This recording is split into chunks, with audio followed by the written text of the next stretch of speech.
დაიყვანეს წონა, თოფის წონა ესე დაბალზე, აი მაგას აგიხსნით ახლა მე თქვენ. რა ტრიუკებია გამოყენებული?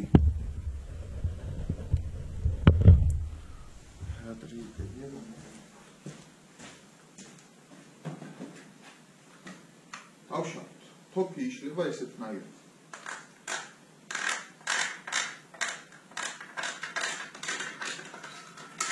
ეს არის ეს ეგრეთ წოდებული დამჭერი არის ხესთან ინტეგრირებული, არ ძურება არაფერი, აი ინტეგრირებულია ესეთნაირად ძურება.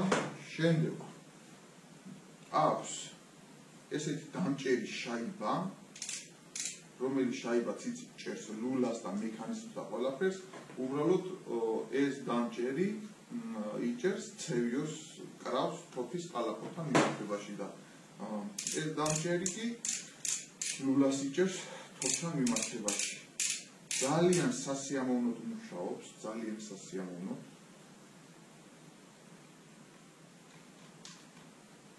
ძალიან ისეთი სუფთა წმინდა რეზვა აქვს, აი აწყობა იდეალური, აბსოლუტურად პირველი რაც მოხდება ამ თოფთან შეხების შემდეგ, ყოველ შემთხვევაში კონკრეტული მოდელი, აი ყველა დეტალი არის იდეალურად დამუშავებული აბსოლუტურად.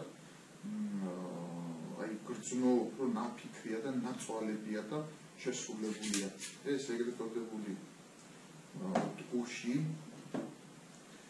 რომელიც ბიძგს აძლევს ჩვენს მექანიზმს, რომ ამოძრავდეს, ასე რომ ვთქვათ, და ზედ დატანილი ასე ჩემ ენაზე ვთქვით პოლიმერული გარსი, რომელიც გარსიც დიდი მუხტების შემთხვევაში უზრუნველყოფს, როდესაც აქ აფეთქება ხდება და აქედან გაზები გამოიყოფა, უზრუნველყოფს ამ პოლიმერის გაფართოებას და შეჭიდებას ამასთან მიმართებაში, რომ მთელი ინერცია, მთელი გაზის ძალები არ წავიდეს უკუთ არტყმაზე. და დანარჩენი აქედან აქვს ასე ვთქვათ ერთგვარი საქშენი და გამოდის აქედან და ამას იმ დოზით გატყობს ხუდა და ჭირდება გადაწყვეტა. ნუ ბიძგი რა თქმა უნდა დიდ მუხტზე მაინც მეტი იქნება, მაგრამ იმ ბიძგის შესაბამისი და მუხტის შესაბამისი არ არის ამისი მოძრაობა, ასე ვთქვათ რა, რომ მექანიზმი არ დავაზიანოს და იყოს დასტაბილურებული ერთგვარად. ესია ეს ბატონო ჩემო.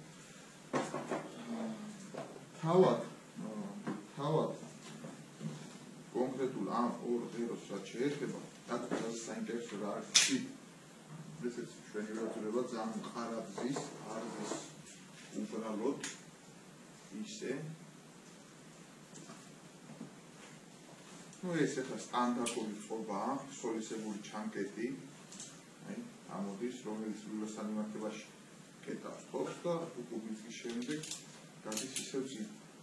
ყველაზე საინტერესო რა არის, იცი? ესეთი გადაწყვეტილებაა მიღებული. ეხლა მე ესეთი სიღრმისეული შეეხება გაზთან არ მქონია და ჩემთვის საინტერესოა ყველა კვანძი რა და აქედან გამომდინარე გესაუბრებ. არ მქონია შეგნებულად საშუალებებში რაც იყო, მაგრამ ეხლა ეს არის შემეგუების თოფი და აქ დავუწყვეტეთ, რომ სიღრმისეულად გაგვევლო ეს თოფი თავისი გადაწყვეტილებები თუ რას წარმოადგენდა რა. ჩვენ ვიცით თურქულებზე და იტალიურ გაზგადამტენებზეც თუ ვიტყვით ასე რომ ვთქვათ ბერეტა A300-ს, მოკლედ ეს ღერო, ეს ორი სამხარი, რომელიც აკეთებს უკან მიწულას, აი ამ ძირითად ასე რომ ვთქვათ კალცოვთან, ბეჭედთან არის მისვარყული. იქ ერთი მხარი აქვს და მისვარყულია, მაგრამ სხვა შემთხვევაში, ფენომა შემთხვევაში და სხვა შემთხვევებში ეს არის მისვარყულიზე, რაც ადრე თუ გვიან ფიქსირდება ყოველ შემთხვევაში ესეთი ფაქტები, რომ ხდება ამ ღეროს გატეხვა, ამ სვარკის მიმდებარე ადგილებში ყველაზე დიდი ძალა და პირველი იმპულსი სადაც ხდება, იქ ხდება ხოლმე იმ ღეროს გატეხვა. ფიქსირდება ესეთი ფაქტები, აქ არის ძალიან ჩვენური გადაწყვეტილება მიღებული, ეს არ არის დაფიქსირებული, არის ესეთი პალიცოთი.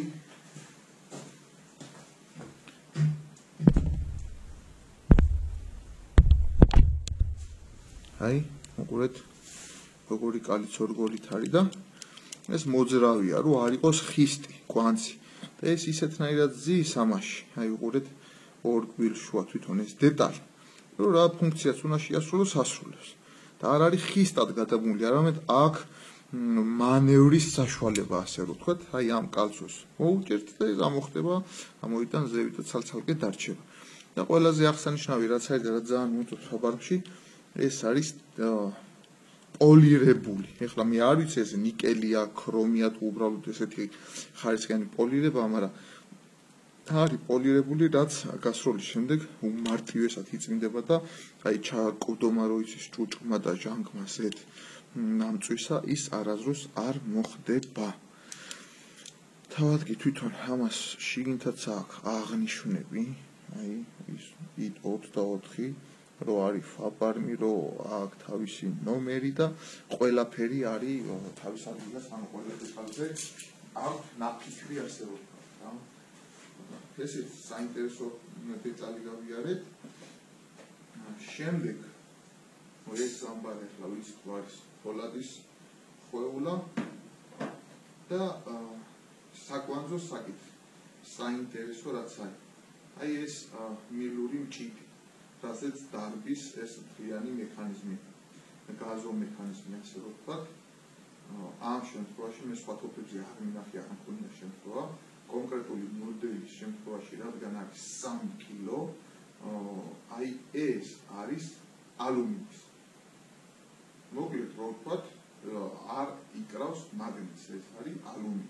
როგორც შევხვედრია ინერციულების შემთხვევაში, ინერციული დალიუთოფებზე, აი და ფერვის და იმ ხარისხის მილაკია, უფრო თოფებზე ჩვენ ალუმინის მილაკები ინერციულებზე, მაგრამ იტალიოს სხვა ფერი და სხვა ამტანობა და გამძლეობა ყოველ შემთხვევაში მე რაც ვიცი. და ეგ არის აქ გამოყენებული. ამის ხარჯზე არის ძალიან დამსუბუქებული თოფი და შესაბამისად ბალანსიც, აი ძალიან დათვლია თუ შეიძლება ნახევარადმოდი ბალანსზე ვისაუბროთ, აი იდეალურ დონეზეა დაყვანილი ბალანსიც ამ თოფში რა. რაც ძალიან გამიკვირდა, რომ ეს არის ალუმინის ღერო. რკინის ღეროსთან შესაბამისად მე ვფიქრობ, რა თქმა უნდა, შესაბამისად უფრო ნაკლები რესურსი იქნება, მაგრამ ცალკე აღებული მონადირისთვის ეს იქნება პაჟიზნი თოფი, ასე რომ ვთქვათ, რუსული სფერო გამოვიყენოთ, 3 დღეშიო სამუდამო ფერხალისხოვება მომსახურებით. თუ არა და აგერა მეგობარსა და დავაკვირდეთ წლების განმავლობაში რა პლუს მინუსებს გამოავლეს თუნდაც ამ ერთი ალუმინის დეტალის გამო. აქეთ აგეჯაკი ვიცით რომ არის ალუმინი. აქეთ ვიცით როგორც არის მიმაგრებული. სასხლეთი ბულტი არის პლასმასის, თვითონ დანარჩენი ყველაფერი არის რკინა აბსოლუტურად, ამ თოფზე გამოყენებული. და ეს საინტერესო ფაქტორი აქვს, უკან აქვს ესეთი ასე რომ ვთქვათ პლასმასის ჩანართი ამ მონაკვეთში. და ის ჩანართი იმეორებს ჩამკეტი მექანიზმის აი უკანა ნაწილს, ანუ უკუცემის დროს ხდება იმაზე ამისი მიჯახება, ანუ ერთგვარი ამორტიზატორი, ასე რომ ვთქვათ, რომ უკუცემა არ იყოს ხისტი და გახდეს რბილი. აი მაგისთვის არის, რაც მომეწონა, როგორც გადაწყვეტილება დარტყმის ჩასახშობად, რო არის ნაფიქრი, ეგეც ასე რომ ვთქვათ. და ძალიან საინტერესოა. კიდე რა შეიძლება რომ ვისაუბროთ ამ თოფზე. მოდი ახლა ავაწყოთ, ერთიანობაში დავინახოთ და დანარჩენი მერე ვილაპარაკოთ შესაბამისად. მოკლედ უკუთანმდებლობით ხდება აწყობა, როგორც დავშვით იმის შესაბამისად უკუთანმდებლობით. ამას ეს თათიკი ძალიან მჭიდროდ მიდის და მჭიდროდ ამოდის რა და არ შეგაშინოთ ამ ძლიერი მოხერხვა უნდა ასე რომ რა.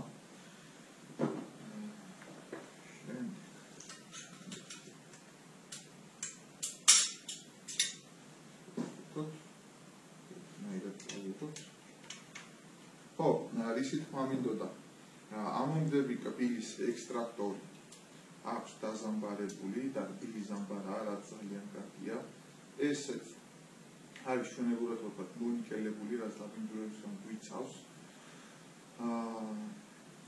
სავაზნე დიამეტრი გავზომე და არის აი ფაბრიჩნი ვაზნების ანალოგიური სავაზნე აქვს, ასე რომ ვთქვათ, აი ფაბრიჩნი კარგი ფაბრიჩნი ვაზნები ჩადში და ამ არანაირი ფაბერვა ამის სავაზნემ აღარ უნდა გააკეთოს. თუმცა უმნიშვნელო გაბედოს ფოტოფები აკეთებს, ანუ ხარხმულათვია მასზე გათვლილი, რაც არაფერს არ ნიშნავს, თუმცა შესრულების კუთხით, ანუ სიზუსტეს მუშაობის კუთხით, სალსაღად ხასუსოსო სიზუსტე ამ ფობს კარგი აქვს, სავაზნიდან დაწყებული.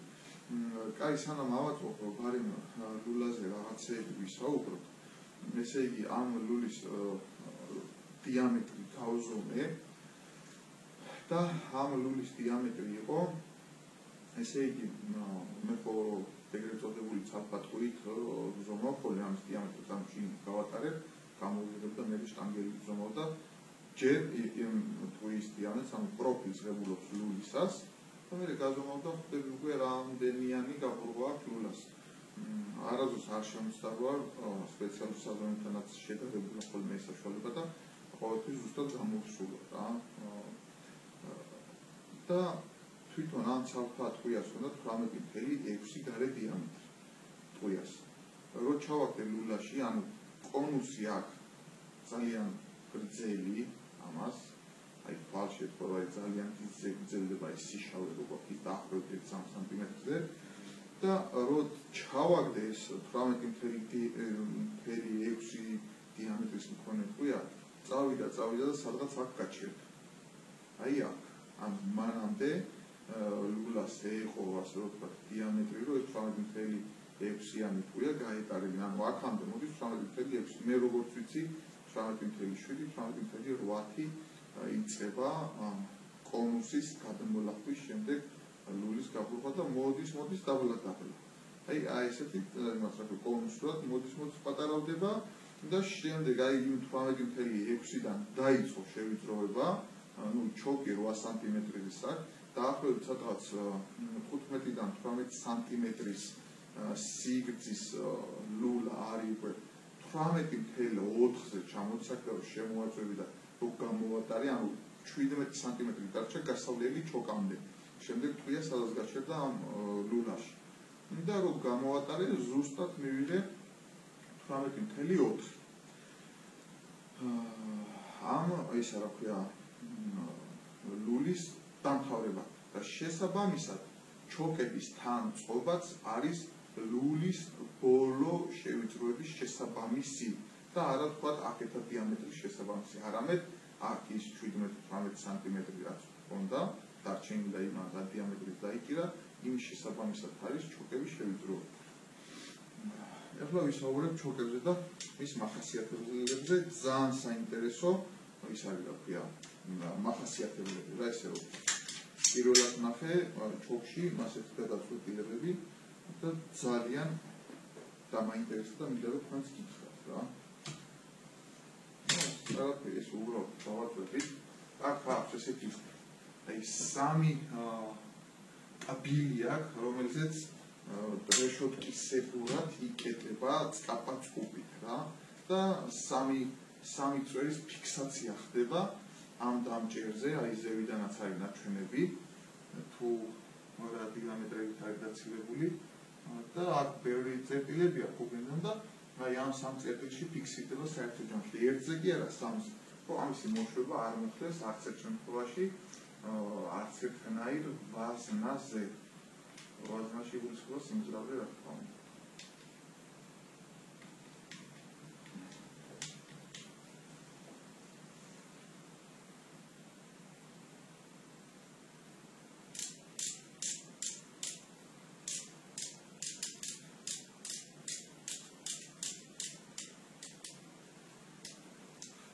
Dialuria.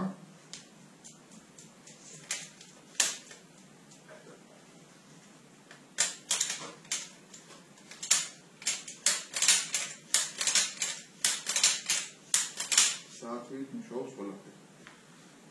შემდეგ ჩამოვაცნებთ ამ ცევიოს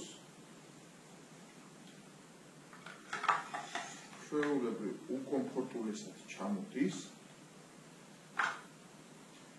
ეს ცევიო რომ ჩამოდის, აი ესეთი ადგილი რჩება ძირითად კალაპოტთან მისვლამ. ეს ადგილი არის უკვე იმისთვის არ ჩამოვაწვეთ, არ ჩამოგლიჯოთ, ვისაც გექნება თავი დამონცილი ამნაირ მოდელებს იმათთვის ვიდაქრები, ვისაც არ გვეიცის, აქედან დაჭერის შედეგად თვითონ ჩამოდის და იმპრესება იმ მონაკვეთში, რა. всё. თოფი არის იდეალურად ორგებულ დაბალანსებული, აი ძალიან კომფორტული და ძალიან ისეთი თოფია რა. აი გემრიელი თოფი, აი ცენტრიც ნახე. ზედ გეჯისა და ლულის კვეთასი.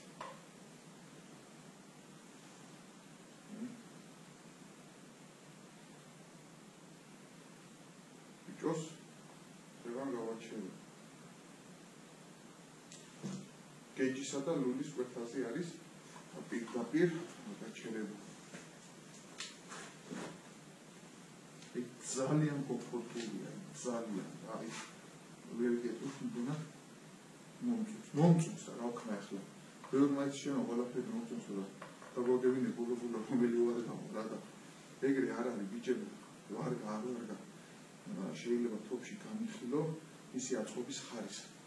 ყველა თოფი არის კარგი თოფი, ყველა თოფი თავისი გეომეტრიის და სიმეტრიით არის ისე ნაკეთებელი, რომ მას ყავს თავისი კლიენტი, ასე ვთქვათ, თავისი მომხმარებელი, ვის ანატომიასაც კონკრეტული თოფი ერგება.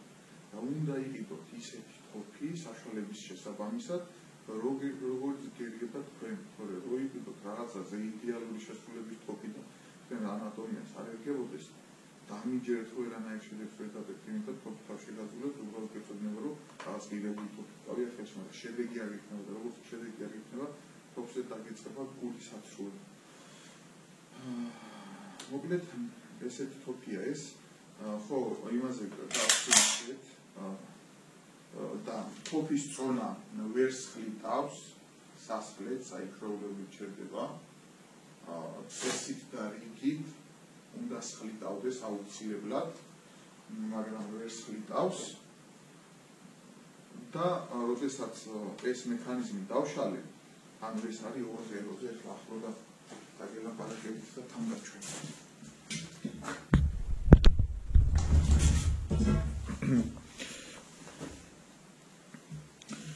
აი 2 ღერო აქვს გაყრილი და ამას რო გააძრო, ჩამოიღებ ჩვეულებრივ უმარტივესად ჩამოდის და შემდეგ მშვილდი, რაც არის მშვილდი, ის მშვილდი, ანუ რაც ურტყავს ნემსას, ასე რო ვთქვათ, არის ძალიან ძლიერ ზამბარაზე აყენია რა.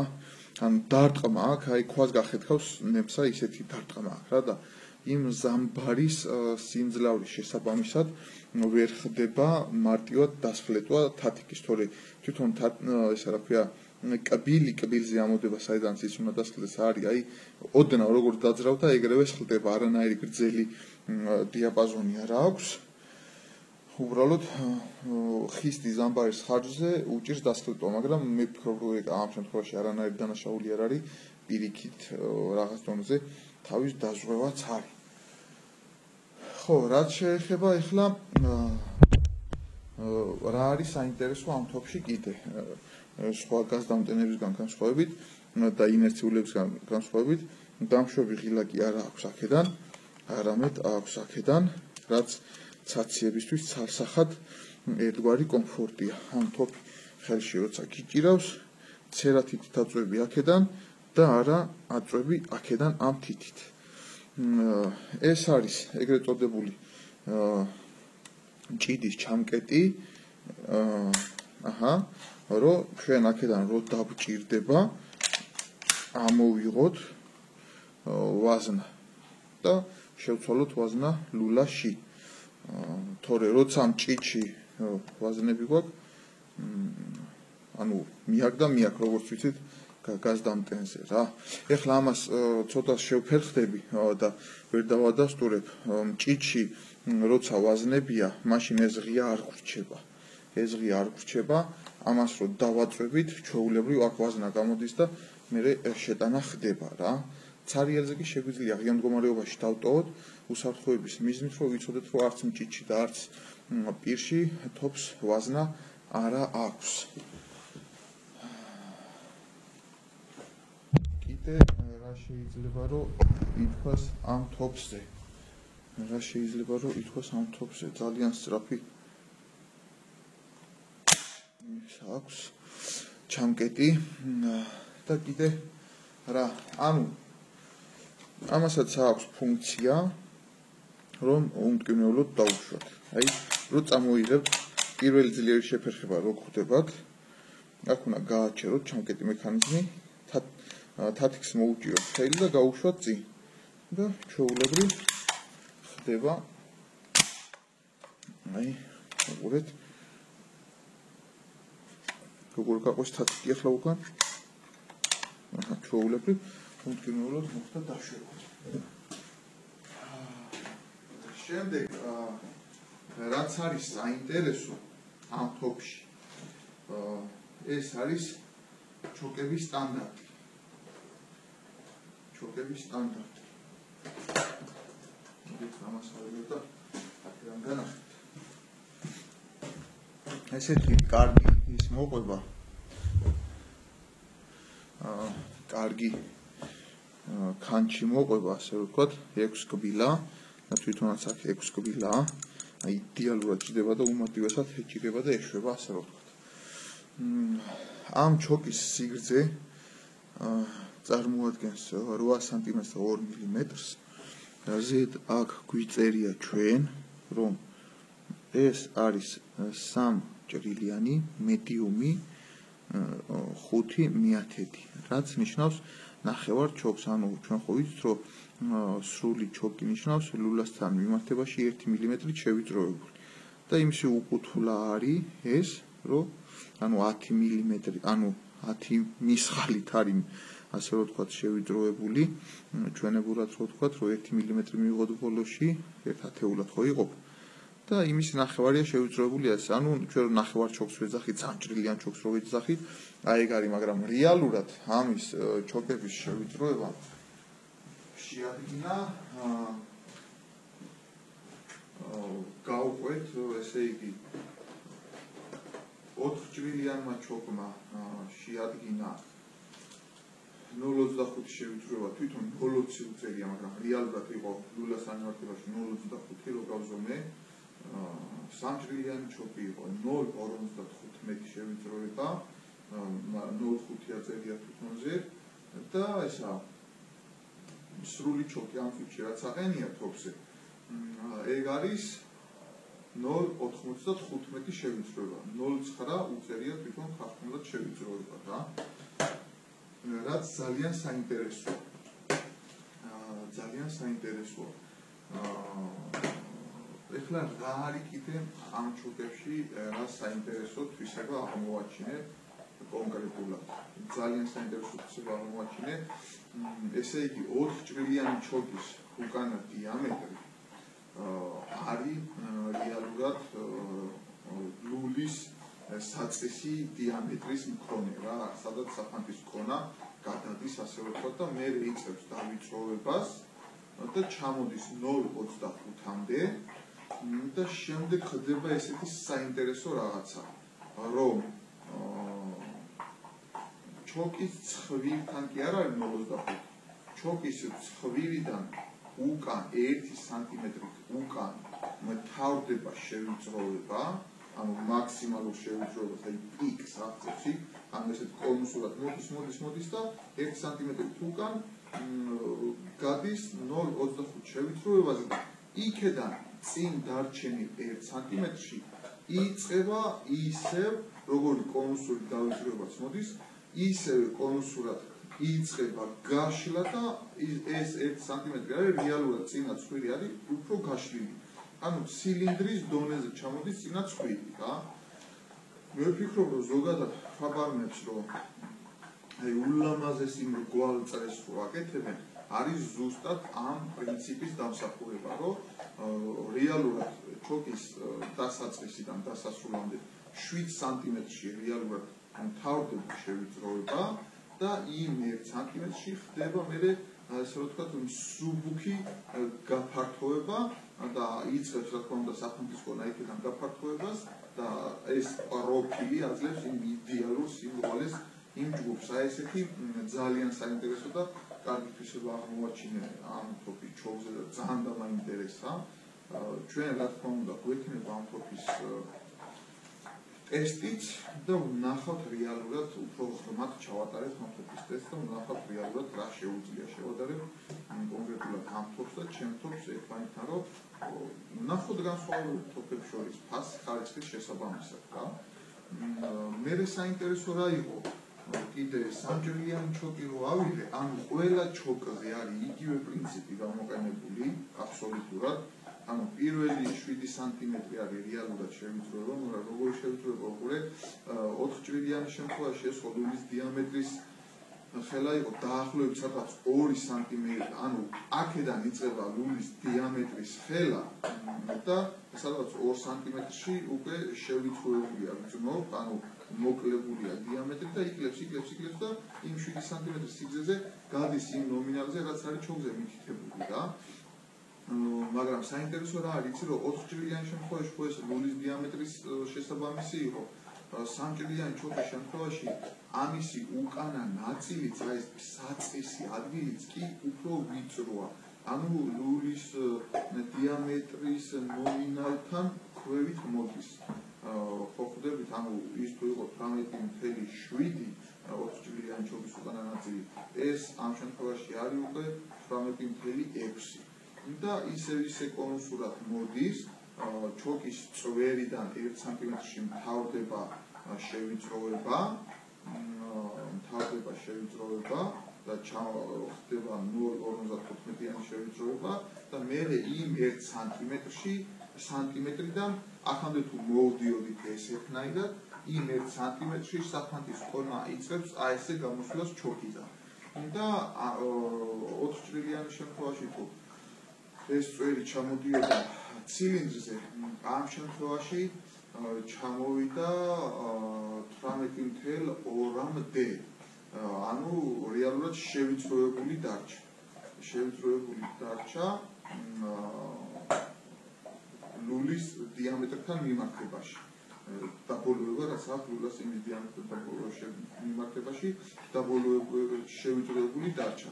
და შემდეგ, როდესაც ავიღეთ 1 ჭრილიანი ჩოკი, უკანა ნაწილმა ისევ დავიწროვდა და თითქმის ჩამოვიდა ეს უკანა ნაწილი ლულის დიამეტრზე, ანუ 18.4-მდე, ანუ 18.5 იყო, 4-მდე ეს თამაშობდა და აქედან რომ დაიწყო ის დაკონუსება, ისევ იგივენაირად 0.95 მივიღეთ 1 სანტიმეტრით უკან და ისევ იქედან დაიწყო ჯერ ხო ესე წამოვიდა ჭური და შემდეგ იმ 1 სანტიმეტრიდან დაიწყო გაშლა საფრანგეთის ჩოგის წინა თუჩმა ესე რომ ვთქვათ და იყო 18 დიამეტრის, ანუ გამომავალი წვერი 1 ჭრილიან ჩოგზე რეალურად გამომავალი წვერი არის 0.4 შევიწროებული, 1 სანტიმეტრი უკან არის 0.95 შევიწროებული.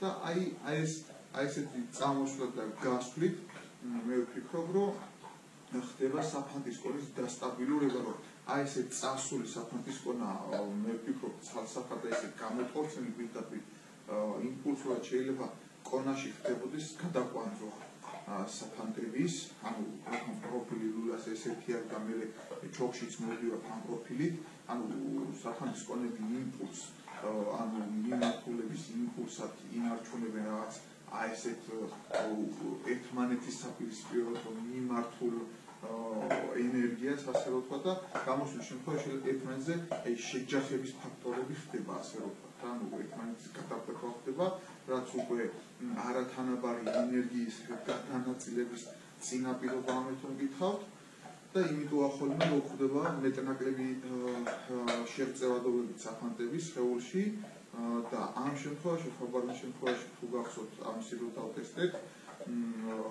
კოლუმბუს ესეთი მოდელი რო იყო, იქ აღნიშნე რომ ხობარიდან გასული საფრანგეთის მართლები ყველა იყო თანაბრად შერწეული უმნიშვნელო სხვაობები რაც არის დამსახურება, მე ვფიქრობ, ჩემი ვარაუდია ეს აქვს ვფიქრობ არაფერი, როგორც ადამიანი მოაზროვნე, ისე ვაზროვნე და ვფიქრობ, რომ არის ამ ჩოპური ტუჩის დაბოლოების ამბავი, რომ აი ეს შევიწროებას მიცა მიმართულება, ანუ გაათავისუფლა საფანტები ერთმანეთის ბიძგებისგან და გამოუშვა ინდივიდუალურად კლუბიდან, რის შედეგადაც მოხდა ენერგიის თანაბარი შემორჩენება მასშტაბზე და მისვლა სამიზნე ობიექტამდე ისე. მოკლედ აი ესეთი საინტერესო პრინციპი დავიჭირე და მომეწონა ამ ფობში. ყოველთვის მომწონდა ხობარმი, ბავშვობიდანვე ასე ვთქვა. ყოველთვის იყო ჩემი ერთ-ერთი საოცნებო თოფი, მაგრამ მე ინერციულ თოფებზე გადავერთე და შესაბამისად გაზდამტენმა უკან დაიხია, მაგრამ გაზდამტენს თუ იყიდი ადამიანი ასე ვთქვათ, ყოველთვის საშუალება ჩემი აზრით მოვიქრობ ამ საფეხურიდან მეიგდო ამ სპეციფიკაციების გულისთვის. ამ სპეციფიკაციიდან გამომდინარე მაგრამ ხალხი არ აღსანებს და იდეალური შედეგები ხდებენ JX-ებს ხმარობენ იდეალური შედეგები ხდებენ, მაგრამ ანუ სხვანაირად უფრო სხვანაირად ნაფიქია აშკარად ეთყობს და ეს იგრძნობა ბალისტიკაშიც და კიდე ერთჯერ დაუწუნდება ჩვენ ამ ბალისტიკასაც გავივლით და დაუწუნდებით, რომ ფაბარმს აქვს ხიბლი ბალისტიკაშიც, როგორც ხელში, ერგონომიულობაში. ეხლა ორგულიანაზე ფაბარმსაზე ვერაფერს ვერ გეტყვით, არ ითვლება სასახად მაღალი კლასის თოფებად ასე რომ ვთქვათ. იტალიურ თოფებში ჩვენებურად რო ვისაუბროთ, ერთი კარგი ჟიგულია, ასე რომ ვთქვათ, ფაბარმის ორგულიანები, აი გაცრებილი ჟიგულია. კატეგორიულად შევაფასოთ, როგორც ვიცი, მაგრამ ნახევარ ავტომატები ნამდვილად კარგები აქვთ. მოკლედ ეს მინდოდა რომ ეხლა მეტი არაფერი ისეთი არ მახსენდება და მეგონი საკმაოდ ვისაუბროთ და მოდი ამ ფონზე გავამთავროთ და დაველოდოთ შემდეგ ფაბარმის ტესტებს, ფაბარმისა და მასაი მარას შერკინების ტესტებს დაველოდოთ. კარგად იყავით, გენახოთ ვიდეოს უყურეს.